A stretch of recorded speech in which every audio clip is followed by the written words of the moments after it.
Jadi begini, Bro. Ya. Artinya kalau kita berbicara sudah by design, Ya. kita tidak bisa lagi berbicara kasuistis. Oke. Ya kan? Ya. Tapi kalau sudah by design, itu ada sesuatu yang sudah pasti terjadi. Oke. Ya kan? Ini sama manusia kan? Ya. Jadi artinya kita ini kan bukan bodoh-bodoh amat berpolitik. Jadi artinya kekalahan Anies pun ini by design. Oke. Sebelum jadi calon, dia desain tidak maju. Ya, ternyata ketika lolos. Ketika lolos, sembako turun. Iya. Dana perlindungan sosial turun. Oke. Ya kan? Gibran dipasang. Oke. Ya seandainya Anies tidak mencalonkan diri, pasti Gibran akan jadi calon. Oke. Cawapres kan? Iya. Pasti dia dengan Caimin. Iya. Prabowo Caimin kan? Iya. Ganjar dengan Erik. Atau Erlangga mungkin. Ya kan? Iya. Ya kan? Atau Erik. Jadi sesungguhnya Anies ini adalah mendismantle kan, mengacaukan semua rencana-rencana itu kan, Iya. rencana-rencana itu kan.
Itu yang pertama. Yang kedua, Bung Refli, Prabowo ini tadi saya katakan dia maju kan didukung sama Jokowi dan dipasangkan dengan anaknya. Ya. Nah, kan? Tapi saya ingin menyampaikan fakta. Selama ini orang banyak salah memahami tentang ketahanan sosial, Ya. perlindungan sosial. Ya. Ada anggaran, selama itu mengatakan bahwa seakan-akan anggaran 498,5 triliun itu semata-mata untuk sembako. Ya. Bung Refli kaget. Ternyata anggaran perlindungan sosial nilainya itu 498,5 triliun Ya. itu untuk membiayai 150 juta orang. Anda bisa bayangkan Anda men-treat rakyat yang punya hak pilih, yang punya suara, Ya. sebesar 150 juta orang, Ya. anggarannya dari negara. Ya. Kan ini terjadi kolaborasi pelanggaran keuangan negara. Iya. Ya kan? Bukannya ditambah jadi 560 triliun.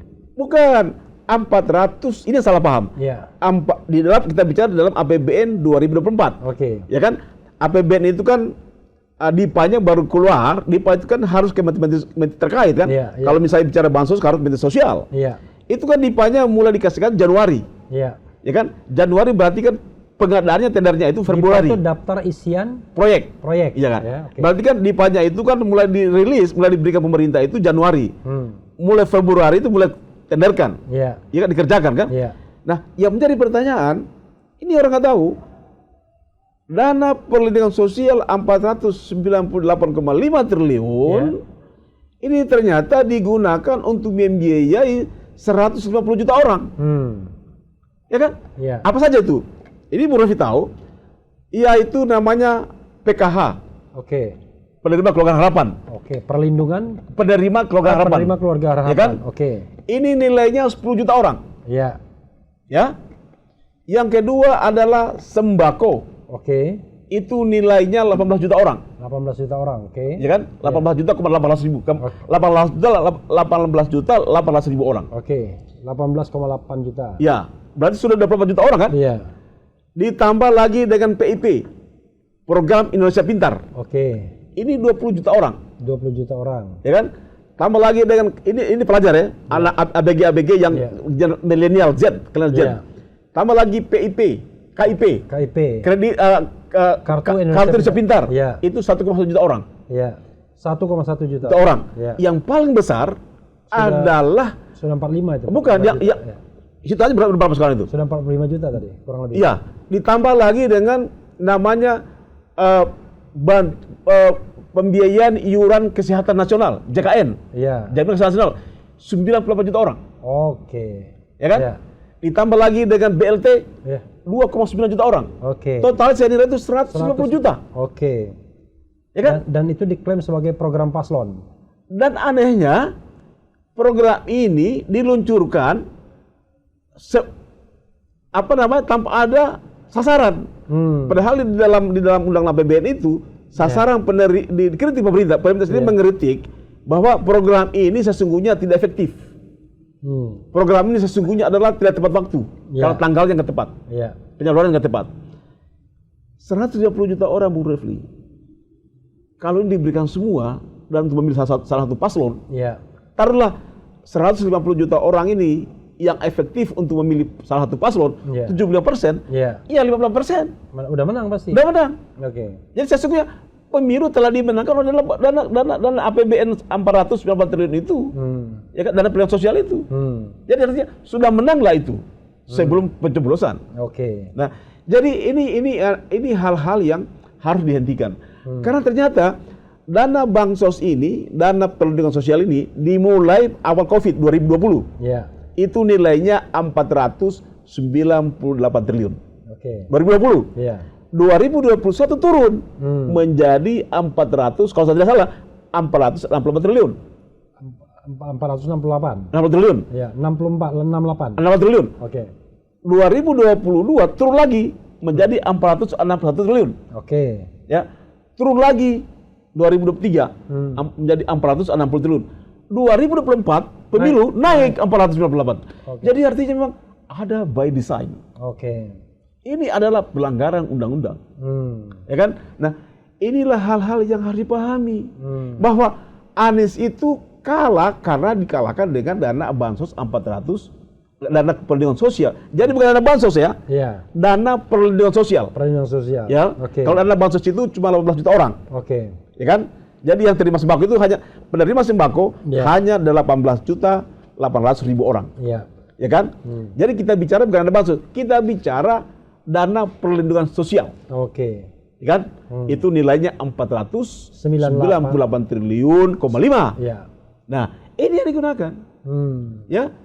Jadi, you bisa bayangkan instrumen, ada 3 instrumen yang dipakai. Instrumen keuangan negara untuk kepentingan pribadi, ya kan? Instrumen lembaga negara, dan instrumen cawe-cawe. Oke. Ya kan? Instrumen keuangan negara, instrumen lembaga negara, cawe-cawe. MK. Semua KPU semuanya. Oke. Dan cawe-cawe. Cawe-cawe. Jadi bagaimana mau menang? Oke. Jadi demokrasi telah mati. Oke. Kan? Jadi partai politik tidak mati juga. Mati tak mau, hidup segan. Tapi begini bro ya, yang menarik adalah ketika bro tahu itu 498,5 triliun itu kapan tahunya? Loh, saya sudah kampanye di mana-mana. KIP kan sudah kampanye kan? Iya. Bahwa ini kan kita udah tahu nih bahwa pemilu tidak fair, pasti kalah. Tapi kok bro masih semangat aja? Saya sudah sampaikan ke tim. Saya bilang ini kita akan mungkin masih kan rapat terakhir di Sultan. Saya tinggal besok pemilihnya. Saya bilang kita ini sama saja melegitimasi pemilu kan, Pilpres kan? Tapi coba jadi kita pertanyaan mereka, jadi kita tidak pemilu. Pertanyaan jawabannya bukan itu. Ya kan? Tapi jawabannya adalah harus menyurati KPU dan Bawaslu bahwa ini. Jadi memang kita terlena dengan masanya Anies begitu banyak. Tapi struktur dan infrastruktur hukum kita tidak pakai, kita tidak perhatikan itu. Jadi penciuman timnya Anies terhadap kebusukan pemilu tidak pernah dicium. Oke. Penciumannya kurang. Terlalu baik. Terlalu baik. Maksud saya, kalau kita bicara kecurangan kan tetap harus dikapitalisasi kecurangan yang terjadi sebelum pencoblosan. Tadi yang dana perlindungan sosial, pada saat pencoblosan, intimidasi misalnya, atau misalnya bujukan-bujukan, penggelembungan suara, dan pasca pencoblosan yang dengan sengaja beberapa TPS, beberapa tempat ada masalah, termasuk Sirekap. Maksud saya begini, untuk memastikan kemenangan itu kan tidak hanya dia pastikan pra pencoblosan. Pra pencoblosan itu kan prakiraan, tapi pas pencoblosan dan penghitungan itu kepastian. Ya, tetap ada kecurangan di sana kan. Jadi begini bro, artinya kalau kita berbicara sudah by design, kita tidak bisa lagi berbicara kasuistis. Oke. Ya kan? Ya. Tapi kalau sudah by design, itu adalah sesuatu yang sudah pasti terjadi. Oke. Ya kan? Ini sama manusia kan? Iya. Jadi artinya kita ini kan bukan bodoh-bodoh amat berpolitik. Kita bukan anak kecil, Mas Anies. Memang anak kecil, Mas Anies. Memang kita anak kecil. Memang dia anak kecil, Mas Anies kan. Jadi artinya kita melihat 6 bulan terakhir. Itu surveinya 02 Prabowo Gibran itu. Surveinya Prabowo sebelum dengan Gibran. Sebelum wakilnya itu kan kecil-kecil. Ya, pokoknya di bawah 40%. Di bawah 40%, 38. Nama Erik 38, nama Sandiaga 38, nama Airlangga 3836, nama itu LSI ya, LSI. Tapi begitu sama Gibran itu kan MK 90 itu awalnya kan, itu kan langsung 58, satu putaran. Putusan MK 90 kan, langsung dua isu, pertama satu putaran, dan satu putaran di atas 51%. 51,52, ada 56, ada 5, sudah ada kan? Sudah ada dan hampir survei begitu, ya kan? Ya kemudian ini kan by design. Nah, you bisa bayangkan, ya, kita bisa membayangkan pas selesai pencoblosan jam 2 siang.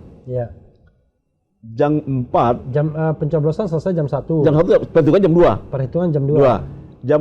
Jam 2 itu sudah mulai keluar namanya exit poll. Ya kan 55%. Ya kan? 50% Anies 24. Tetap hampir tidak saya kan? Ganjar 16. Jadi exit poll ini menjadi stimulus untuk mempertahankan quick count.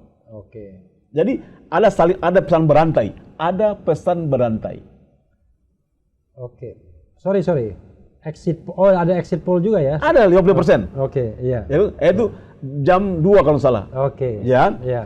Nanti jam 4, jam 5 itu sudah semua quick count mengeluarkan LSI itu di atas 58,5%. Kan? Jam 5 sore, jam 7 malam Prabowo hadiri deklarasi kemenangan di Istora. Deklarasi kemenangan tuh dia hadiri kira-kira jam 6. Jam 6 artinya persiapannya kapan? Kemarin atau kapan? Sewanya 2 hari sebelumnya. Jadi kan saya mengutip Tempo, kalau itu 2 hari sebelumnya. Yang kata Kodari, kok bisa? Ya karena yakin menang. 01 katanya karena nggak yakin menang makanya nggak sewa duluan ya. Ini kan ya. Jadi artinya tadi desain lah kan. Jadi artinya kekalahan Anies pun ini by design. Ya kan? Sebelum jadi calon dia desain tidak maju. Ternyata ketika lolos sembako turun. Dana perlindungan sosial turun. Ya kan? Gibran dipasang. Ya seandainya Anies tidak mencalonkan diri, pasti Gibran akan menjadi calon. Cawapres kan? Pasti dia dengan Caimin. Prabowo Caimin kan? Ganjar dengan Erik atau Airlangga mungkin. Ya kan? Jadi sesungguhnya Anies ini adalah mendismantle kan, mengacaukan semua rencana-rencana itu kan, rencana itu kan. Jadi artinya ya apa yang terjadi kemudian? Jadi Anies ini memang tidak boleh menang. Ya kan? Tidak boleh menang, tapi jangan salah. Kita masih punya Allah, kita masih punya iman bahwa sebaik-baik balas di budaya adalah Allah.